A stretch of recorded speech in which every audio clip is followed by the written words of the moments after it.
좋습니다. 오전에 보살 주처품에서는 중생이 응하는 곳이면 언제든지 놔두시는 보살의 이야기였다면, 이제 하는 불부사의 법품은 보살이 보살도를 이루려면 부처님의 무한한 능력을 알아야 한다라는 내용이죠. 좀 더 구체적으로 얘기하면 청년화장보살이 부처님의 국토, 본원, 종성, 출현 등 부처님의 과덕이 불가사야다에 대해서 얘기하는 겁니다. 즉 부처님의 불가사야한 공덕을 드러내어 밝히는 품이다, 이렇게 이해하시면 되겠습니다. 그래서 제33품 불부사의 법품입니다. 청량소에는 이 불부사의 법을 이렇게 이야기합니다. 열애가법이란 열반이라든지 등의 성스러운 진리, 과덕 이렇게 이해하셔도 됩니다. 그래 열애가법이 형초언여로, 말과 려, 생각을 멀리 뛰어넘어서로 고의위명 말하기를 사적, 이것을 불부사의 법이다, 법냐라, 이렇게 이야기합니다. 또 통현장자는 불부사에 대해서 운하명 부사인가, 어째서 부사이라고 이름하느냐, 그러면서 상심, 불능겁, 상심이란 우리 마음이에요. 생각할 상, 마음, 심자. 우리의 마음이 불능겁, 능이 미치지 못하기 때문에 고의명 부사의에서 부사라고 하고, 또 정식이라는 것은 우리 중생의 미혹한 여러 가지 견해를 정식인데, 정신명언이 불능겁, 명언이라는 것은 이름명자와 말씀은자, 곧 우리 중생들이 여러 가지 견해로서 밝혀놓는 표현들, 말이나 어떤 이름들이 불능겁, 능이 미칠 수가 없기 때문에 고운 불의다. 그래서 부의, 부사이라고 이야기합니다. 쉽게 말하면 열애의 가법이, 열애의 그런 과덕이 우리의 언어나 생각으로는 도저히 미칠 수가 없이 초월해 있기 때문에 부사이다, 이렇게 한다는 거예요. 예. 여러분 나눠준 프린트물 작은 거 있죠? 받으셨죠? 예. 그러면 우리가 지금 하고 있는 이 불부사의 법품이 지금 오늘 22일째인데 지금 우리가 산을 올라가려면 지금 어디쯤 가고 있는지 지도가 필요하잖아요. 그래서 지금 우리가 어디쯤 왔고 또 앞으로 무엇을 할 거고 또 전체적인 80화음은 어떤 식으로 이루어졌는가는 알고 가야 되겠죠. 그래서 나눠준 프린트를 설명 좀 해드리겠습니다.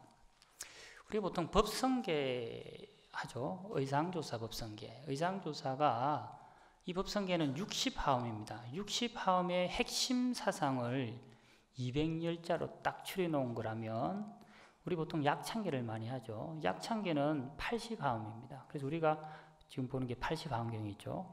80화음경의 조직과 구성을 119로 774로 딱 만들어 놓은 게 약창계예요. 이 도표를 보면 약창계의 내용이 대충 알 수 있습니다.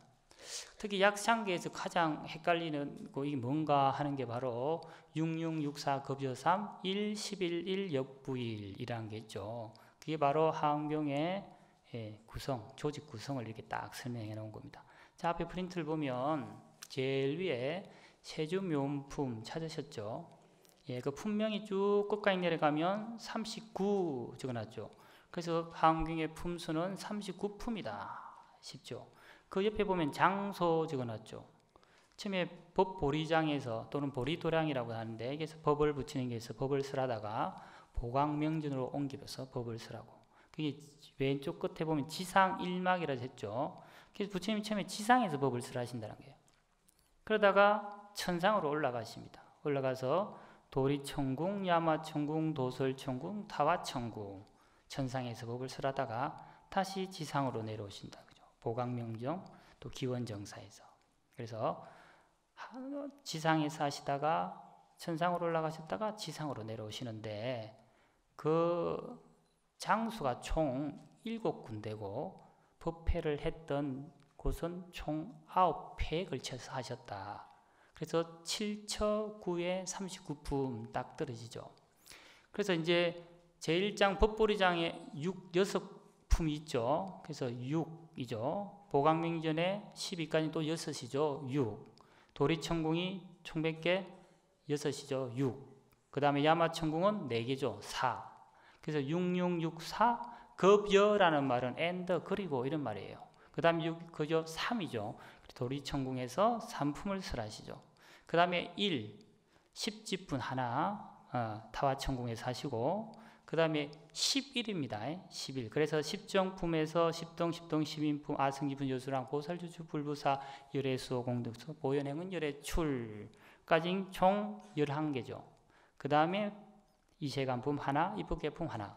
그래서 우리가 약창계를 읽을 때 6664, 급여 3, 1, 10, 1, 1이 아닙니다. 그래서 한경을 모르는 사람들 1, 10, 1, 1, 역부일이고 그래도 한경을 법회라도 한번 참석해서 하면 어떻게 한다? 1, 11, 1, 역부일. 알겠죠? 따라해 보겠습니다. 같이 할게요. 6664, 급여 3, 1, 11, 1, 역부일. 알겠죠? 앞으로 약창계를 읽을 때 1, 10, 1, 1 하지 마세요.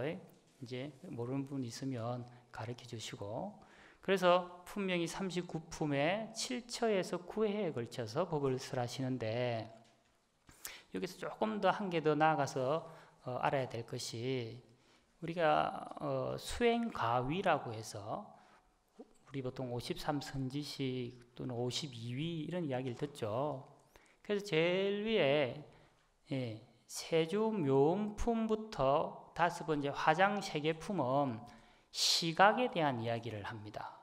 비로자나 품은 본각에 대해서 이야기합니다. 시각이란 우리가 본각은 깨달음을 본각이라 하죠. 각이라고 하죠.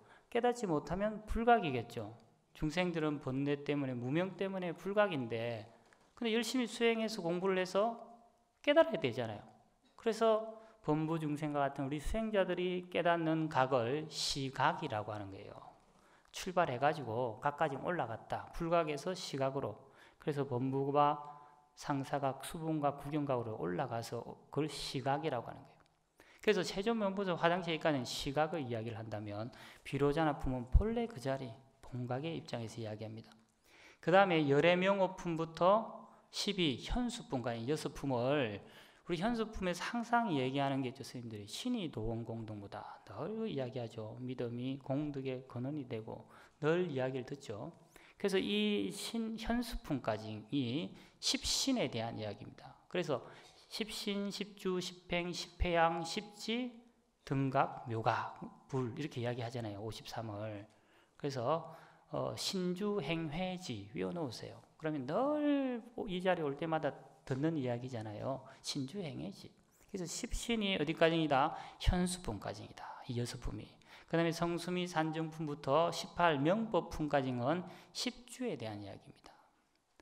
예. 그리고 성야마 천궁품부터 신무진장품까지는 10행에 대한 이야기입니다. 그 다음에 성도설 천궁품, 도설 궁중개참분, 10회양품은 10회양에 대한 이야기다. 10지품은 10지에 대한 이야기겠죠. 그러니까 10신, 10주, 10행, 10회양, 10지가 50개가 그대로 나오죠. 50개. 그래서 10신은 범부위라면 10주는 성문이고 10행은 영각이고 또 이제 10회양은 초발의 보살이라 하고 10지는 법신보살이다. 보통 이렇게 합니다. 그래서 이제 10정, 10통, 10인품, 아성지품, 열애, 수량분, 제보살, 주처품 5정까지 한 제보살, 주처품까지이 틈각에 대한 이야기고 오늘부터 시작하는 불부사이부터는 묘각에 대한 이야기가 열애, 출현품까지 이야기가 됩니다. 무슨 말인지 아시겠죠? 그래서 우리가 지금 이 정도는 알고 좋을 것 같아서 한번 설명해 봤습니다. 그 외에도 뭐 5주인간이 3주인간이 이런 복잡한 이야기도 있는데 굳이 알 필요는 없을 것 같고 자 그러면 대방강불 하은경은 누가 지었습니까? 대방강불 하은경 용수보살 약창계. 그럼 누가 지었다고? 용수보살이. 약창계는 간략히 하은경을 줄여놓았다. 약 간략하게. 예. 찬술에 놓은 개송이다. 약창계. 구마라즈 스님이 그 기록한 용수보살전이라는 책이 있는데 용수보살에 대한 이야기를 적어놨어요. 이 용수보살은 본래 남인도 브라만족 출신입니다. 그래서 어릴 때부터 브라만 경전을 이렇게 항상 가까이 했는데 보통 브라만을 베다라고 합니다. 4가지 베다가 있는데 뭐 리그베다 뭐 등등 있어요. 아주르베다 또 아타로바베다 뭐 이렇게 있는데 이 4베다를 항상 가까이 했는데 그 베다를 들으면 다 외웠답니다. 그 개송을.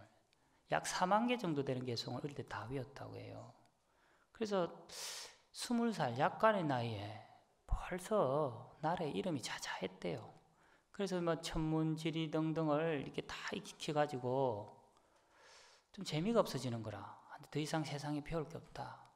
마침 그때 자기 또래 친구 3명하고 같이 우리가 이 천하에서 모든 이치를 다 알은 것 같은데 또 무슨 즐거움이 또 있을까? 배우는 즐거움이 참 좋죠. 그러던 중에 자기들끼리 작당을 해서 우리가 저기 가면 저 궁전이 있는데 저 궁전에 가면은 우리의 욕망을 다 펼칠 수 있는 뭐 이제 20살, 21살 때 너무나도 혈기왕성한 나이에 그 궁전에 가서 놀아봐야 안 되겠냐 그렇게 이제 생각을 했대요. 그래가지고 우리가 어떻게 하면 저 궁전에 갈 수 있을까?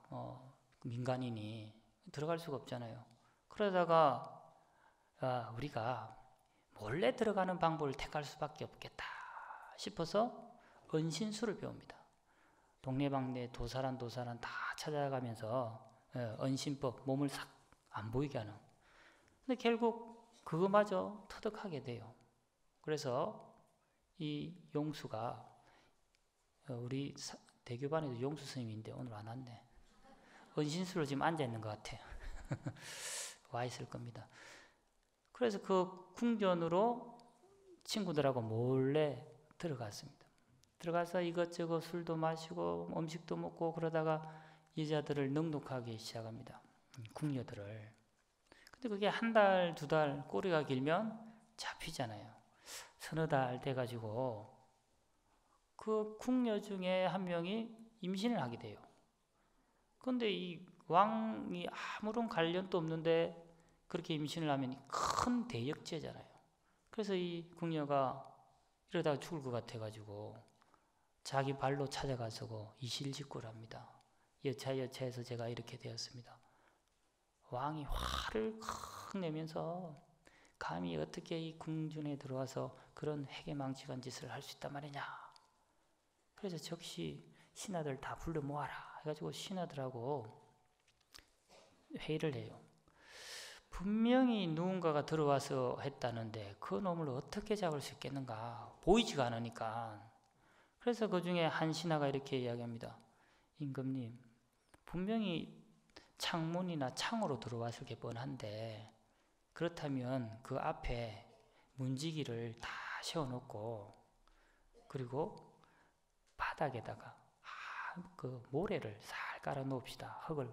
그럼 밟으면 그 밟고 들어오면은 찍히잖아요. 그렇게 쫙 깔아놨대요.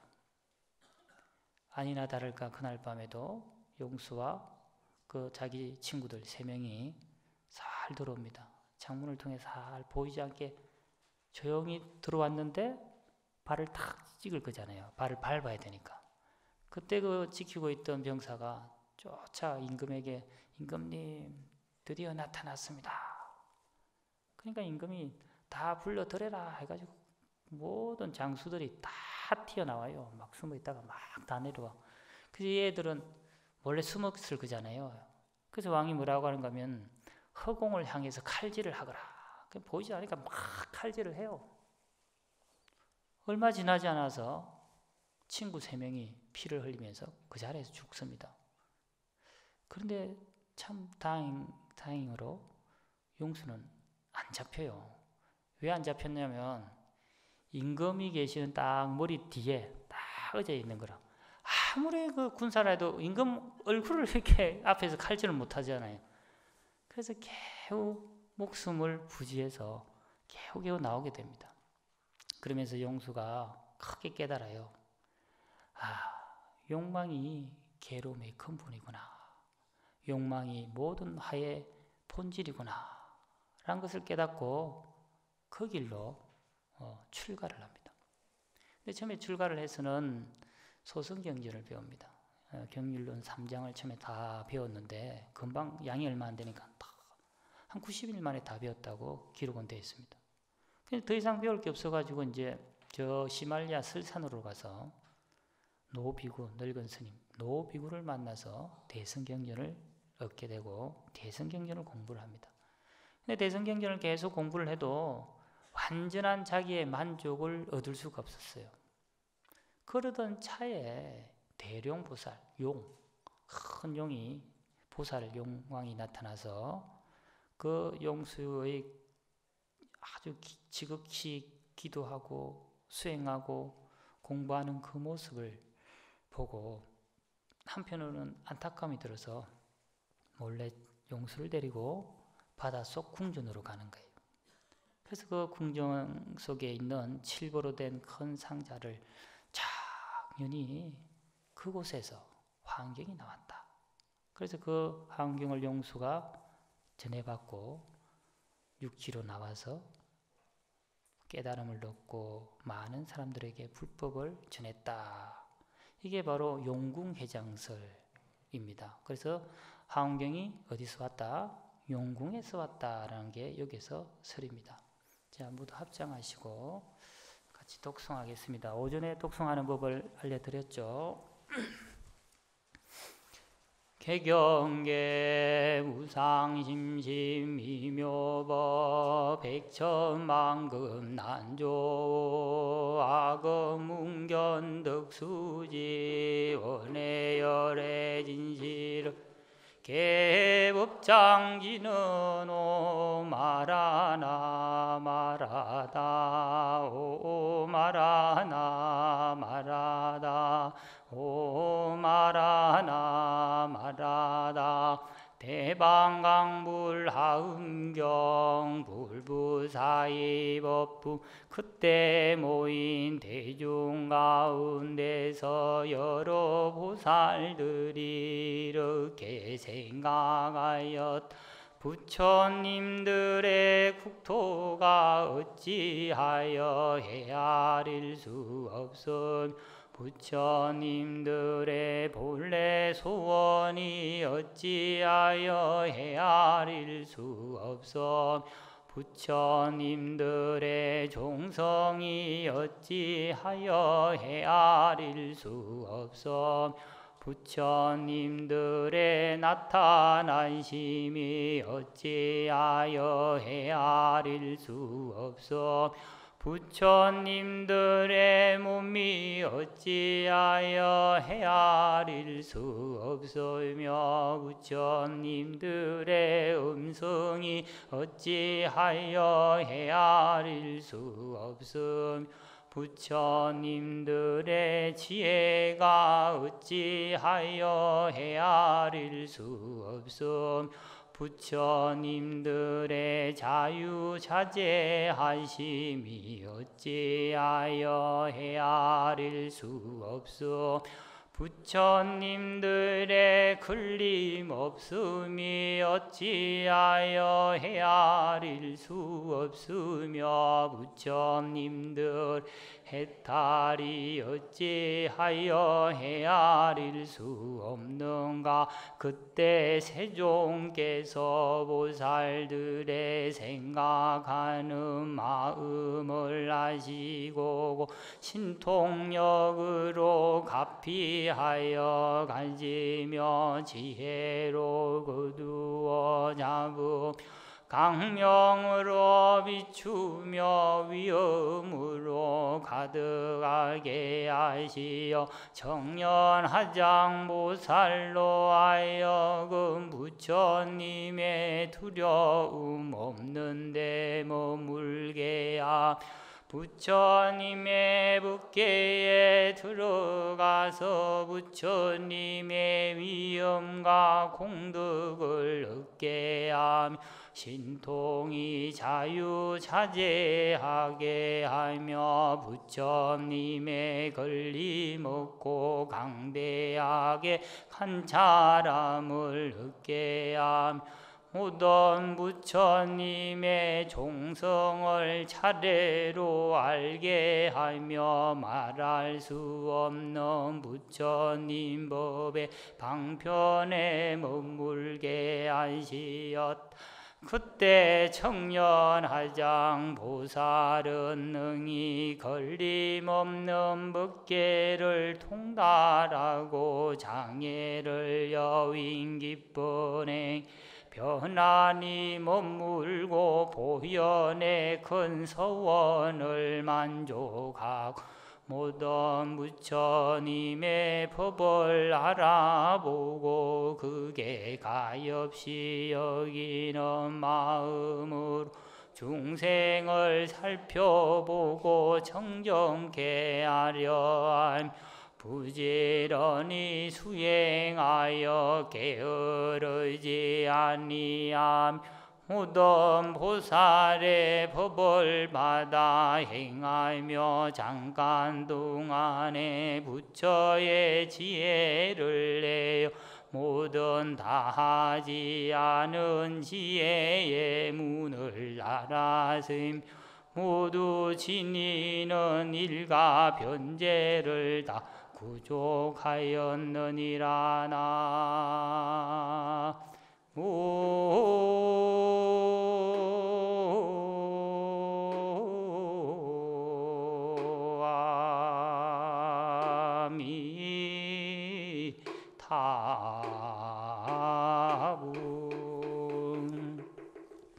항상 경전을 읽을 때는 합장을 하고 읽으세요. 우리가 경전은 아주 존경하는 마음으로 모시듯이 해야 되는데 초보자들은 이제 경전을 놓고 이렇게 그냥 차수하고 이렇게 읽는 사람인데 서당 걸 읽을 때는 그렇게 하고 우리 불경은 어떻게 한다? 합장하고 읽어야 돼요. 그게 물자의 가장 기본입니다. 자, 그래서 여기 보면 파란색 글자는 그 전체적인 주제를 적어놨다면 빨간색 글자는 왼쪽에 보면 국토 본래 종송해서 총 10가지죠. 해탈까지. 그래서 오른쪽에 보면은 또 1, 2, 3, 4가 있죠. 그래서 그 하나하나가 이렇게 설명된 것들이 오른쪽 편에 있는 겁니다. 그래서 처음부터 보면 아까 전에 이야기한 대로 부처님께서 청년하장 보살에게 말하자면 가피를 내려서 부처님의 10가지 불가사의한 그 법을 연하장 보살에게 말해주고 있는 거거든요. 그래서 이 처음에 그때 모인 대중 가운데서 여러 보살들이 이렇게 생각했다. 어떻게? 10가지입니다. 첫 번째, 부처님들의 국토가 어찌하여 헤아릴 수 없으며 불가사의한가? 국토, 불국토라고 할 수 있겠죠. 부처님들의 국토.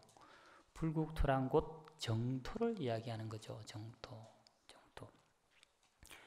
유마경에는 이걸 유심정토다라고 해서 내 마음이 청정하면 국토가 청정하다. 정토다.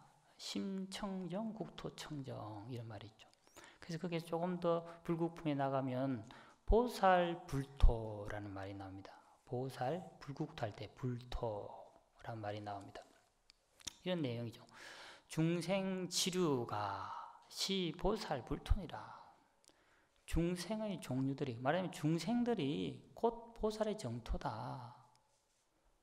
중생이 보살의 정토래요. 왜냐하면 보살은 항상 중생을 교화하고 조복하는 바에 따라서 정토를 성취하기 때문에 그렇게 해서 중생이 곧 보살의 정토다 이렇게 이야기합니다. 우리 보현행원품 9번째가 항순중생원이잖아요. 내용 항순중생원, 중생을 존중하고 받들어 섬기면은 곧 부처님을 열애를 존중하고 받들어 섬기는 것이 된다라고 하잖아요.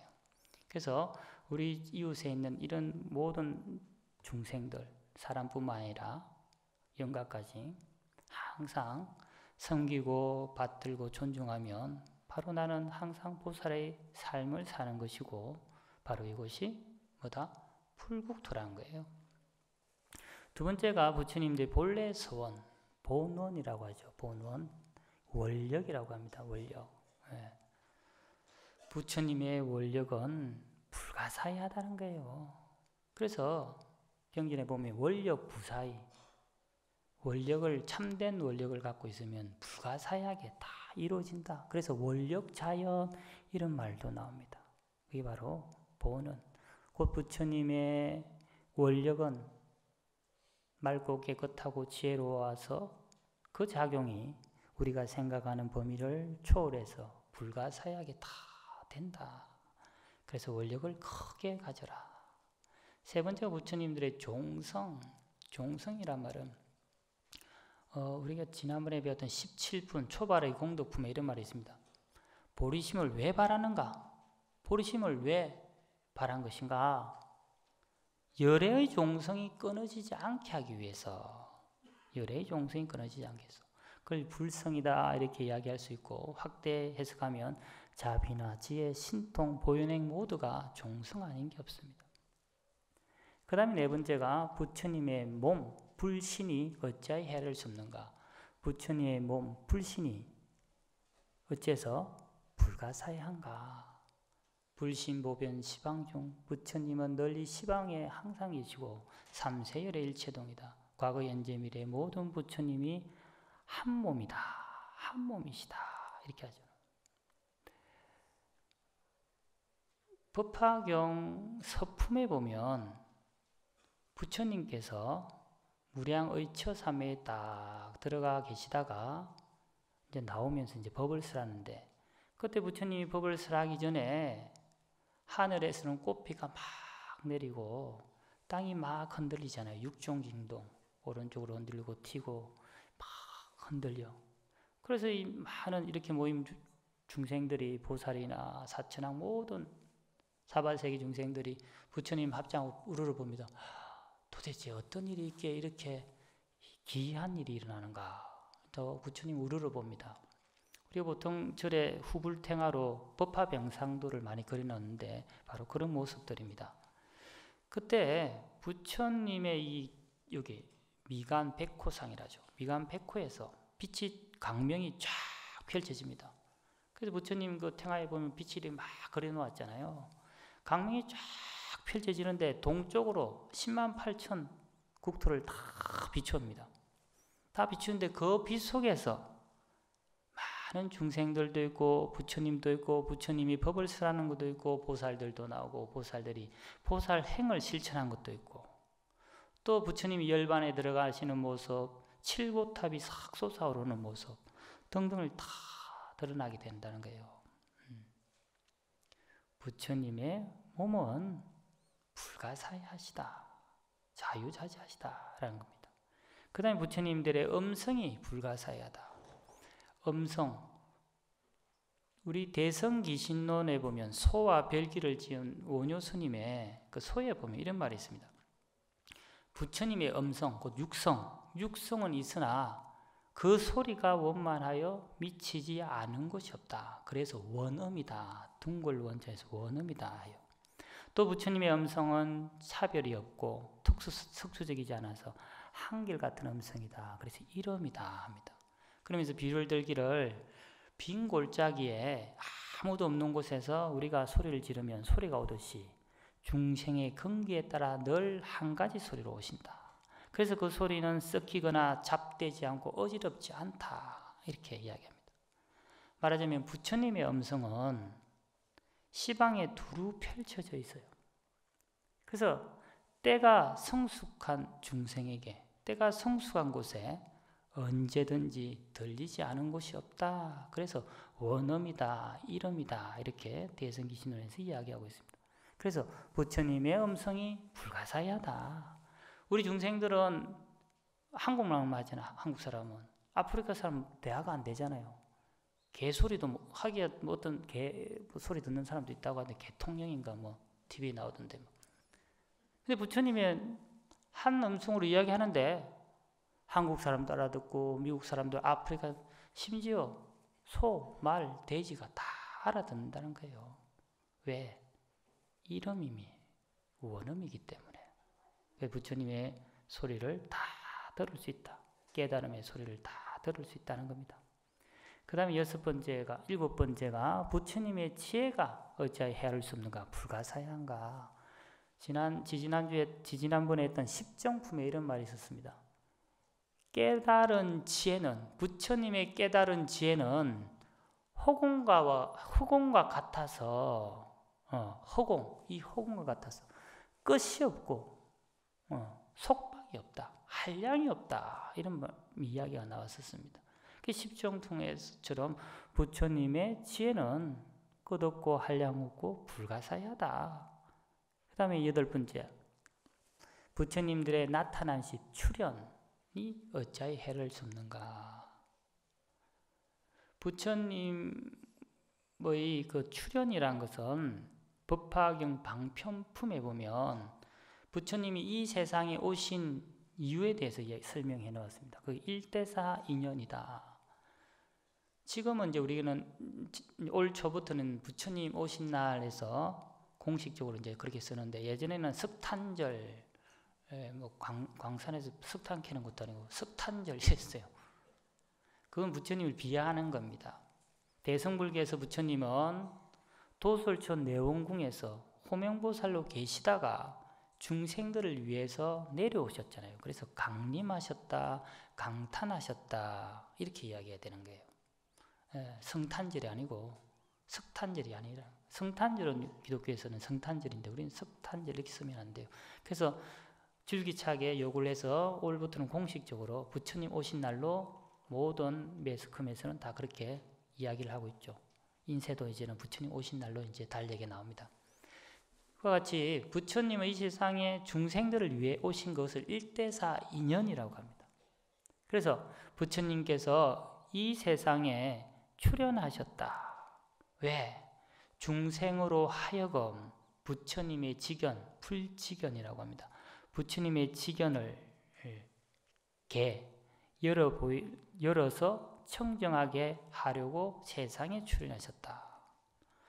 또 중생들로 하여금 부처님의 지견을 보여서 세상에 출현하셨고 보이시려고 세상에 출현하셨고 또 계시 5 중생들로 하여금 부처님의 지견, 불지견 곧 깨닫게 해주기 위해서 오셨다 그 말을 하고 있는데요.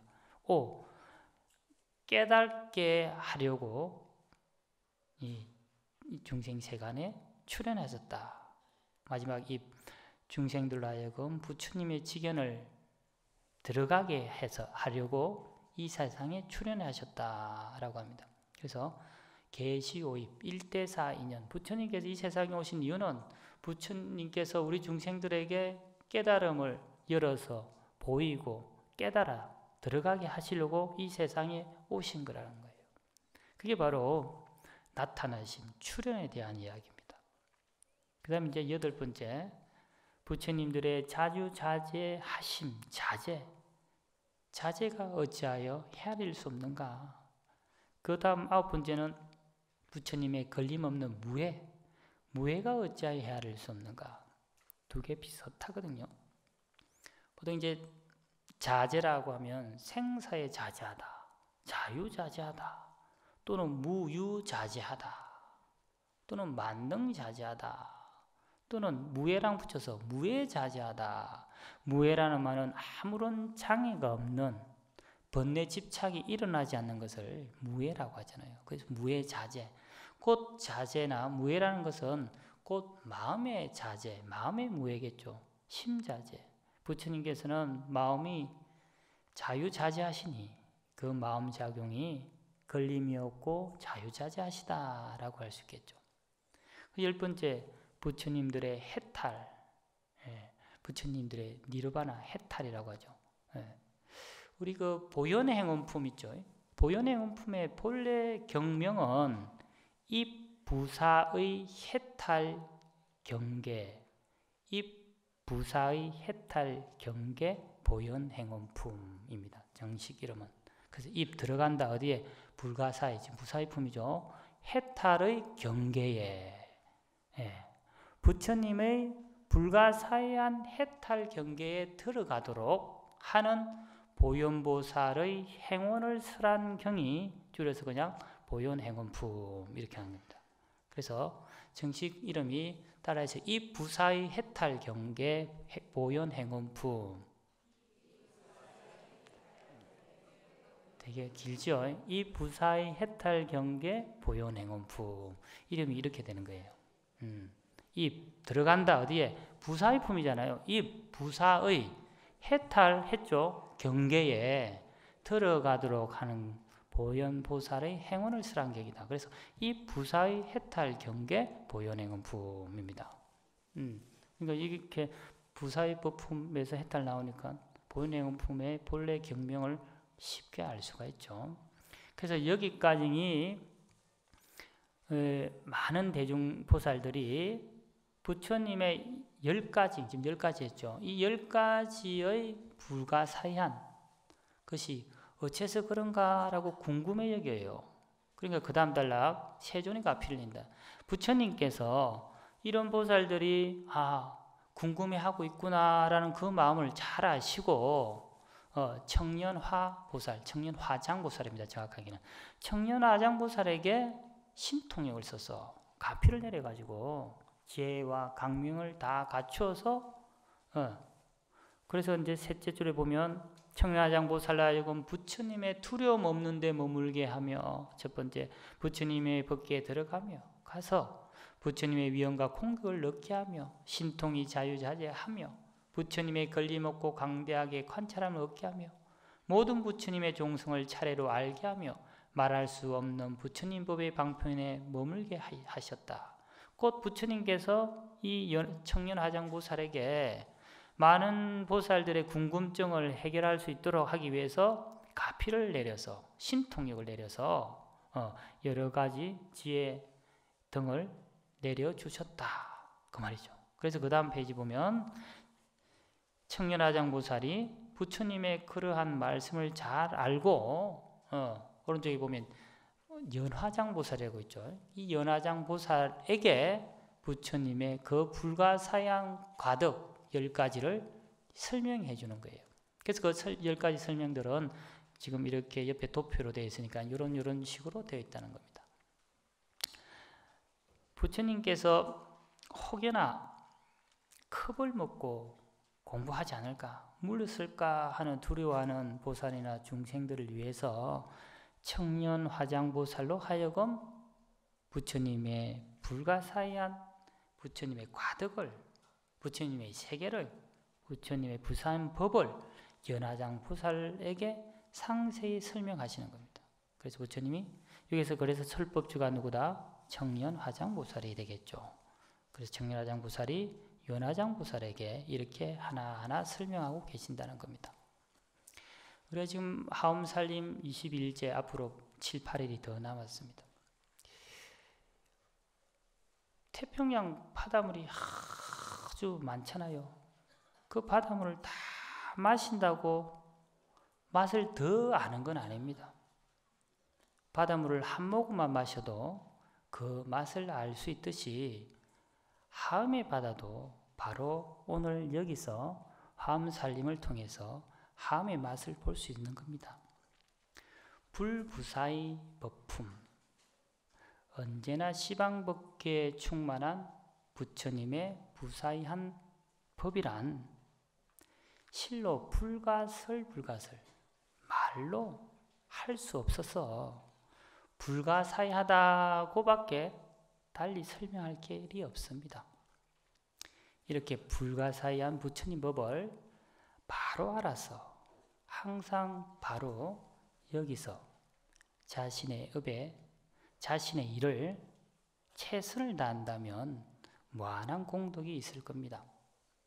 앞으로 남은 화엄 살림 기간 동안 이 화엄의 바다에 푹 빠져서 하루하루 정진하는 참된 나날이 되시기를 바라겠습니다. 간절히 기도하십시오. 간절하면 통합니다. 나무간생보살.